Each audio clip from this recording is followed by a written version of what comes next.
Et ils vont faire quoi après? Ils vont nous pendre en place de grève, hein? Et ils vont réintroduire la guillotine à La Réunion. Ben, qui compte sur moi pour aller dans la mer? Parce que c'est pas demain la veille que je rentrerai pas dans l'eau à La Réunion. Voilà. Didier Desrands est excédé par cet arrêté préfectoral et ne compte pas se laisser faire. Il parle de massacre de 90 requins, un chiffre qui ne correspond à rien et avancé sans explication selon lui.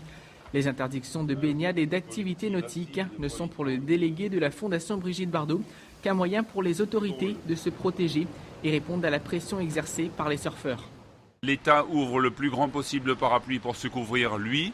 Les maires ne font que tenter de se couvrir depuis le départ. Ça, c'est dans la logique administrative. Et les surfeurs ne récoltent que ce qu'ils ont semé, à savoir qu'à force de ne pas prendre leurs responsabilités au niveau individuel, ils ont obtenu une chose, c'est-à-dire que le surf et la baignade vont être interdits partout, et c'est terminé. Prévenues, toutes les ONG internationales dénoncent cet arrêté, vécu comme une mise à mort du tourisme sur notre île. Il rappelle aussi que si les requins bénéficient de conditions favorables proches des côtes réunionnaises, quel que soit le nombre de prélèvements, il y en aura toujours. Sea Shepherd parle de mesures prises dans la précipitation. C'est des mesures extrêmes et radicales qui ne correspondent pas à un contexte établi.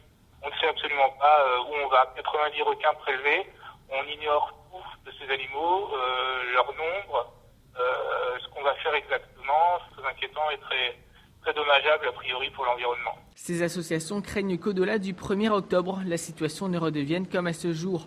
Les expériences réalisées il y a 20 ans en Australie et en Amérique n'ont pas sécurisé ces activités.